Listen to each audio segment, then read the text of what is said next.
Restaurant Unstoppable. Inspire, empower, and transform the industry. On that note of like change the future, I gotta say, Jason Berkowitz said, "Don't talk to Troy and not have him talk about the metaverse," which is something that I haven't really touched on yet on the show. So, what is the metaverse for the listeners who haven't really looked into what that is? If you've ever played a live multiplayer video game on the internet, that's a metaverse, right? It's a purpose-built world. World of Warcraft. Is it Sure, yeah.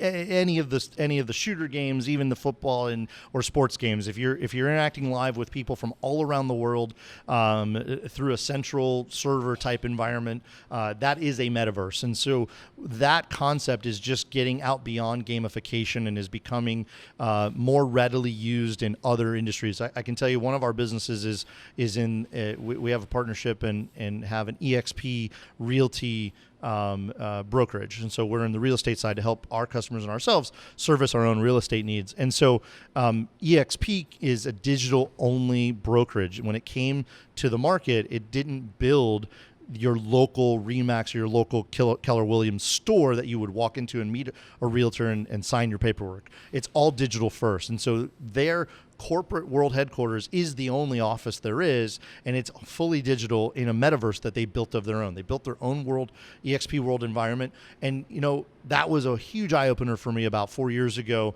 when I could click into an app, essentially, go into their server, and I could be greeted by a concierge who could help me find where I needed to go. Or if I knew where I needed to go, I needed a problem solved or a question answered or a form or help with something within that ecosystem, I could click on that space and be transported virtually to that desk office person's environment. And yes, there are avatars, and it's very gamified in that way, and it's this false world that they've created visually. But at the end of the day, I didn't have to pick up the phone and wait on the phone for 4 hours or hour or whatever it is, depending on who you're calling. I didn't have to send an email and wait for somebody who gets 800 emails a day to answer my email. I literally could step up, and maybe there's one or two people in front of me, but you get your question answered so fast. You get what you need so instantly in that environment that one person can service an entire state. There's 5 or 6 people that service the entire state of California, thousands, tens of thousands of realtors. They're able to service through this centralized online virtual world.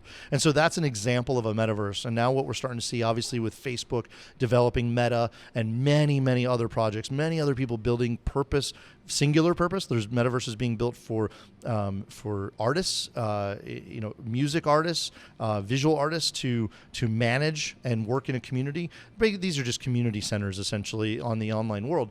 In the restaurant space, it's very, very interesting because we are moving to this more things in one building for a singular point of access, singular delivery. And we're doing that currently by ordering on an app manually with our phones. Some companies have done better to consolidate that and make that less effort. But how many taps does that take? How long does that take? We're moving towards a audio world. We're moving towards speaking what you need to the Alexas and whatnot of the world. I never want to use my thumbs to communicate ever again. Exactly. Thank you. Right? So now the world has carpal tunnel at scale. So we're going to eliminate that. So because you can do that and because the visual representation of this is coming from the digital world and interacting with the physical world through AR, augmented reality, and yes, of course, there's virtual reality with the giant goggles, but those are all the first virtual reality projection contact lens is going into trials this year to be approved.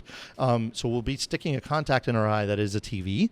And so we'll be able to move with our eye actions, the cursor and things like that, and it will recognize hand movements and things like that. We're going to a place where we can access the information. So I'm hungry. Hey Alexa, or hey Meta, or whatever, or blink, blink, blink, blink, blink, blink, and I ordered my food. Yeah. So we are going, my concern when we talk about the mediocre middle, my concern is if you're running a restaurant and you're spinning your pizzas and you're flipping your burgers today, in what world do you have time to even go learn any of this stuff and even be exposed or know about it? So is your culture allowing for your younger team members to tell you the way the world's coming, because Yeah. they've already been doing it, right? They've been buying products on Pinterest and It's Snapchat not for hard years. to figure out. Right. Like, most dummies can figure this out. Like, Well, and there's companies coming that are going to do it for you. There's a Yeah. new company called Devour, and they're building the commoditizing this process and system to make it as easy as a few clicks here and there. And that's what all of Facebook's trying to do. Facebook's trying to build a world in an environment where they essentially do all that work yeah. for you. So I actually made this comment a couple times recently. It's this idea that technology is expanding at an exponential rate, improving at an exponential rate. Well, what we forget is people don't evolve at an exponential rate. Right. And I think that we forget that the human variable is going to serve as a governor, a firewall. That, like, what's the point of having this exponential technology if the human can't interface with it, right?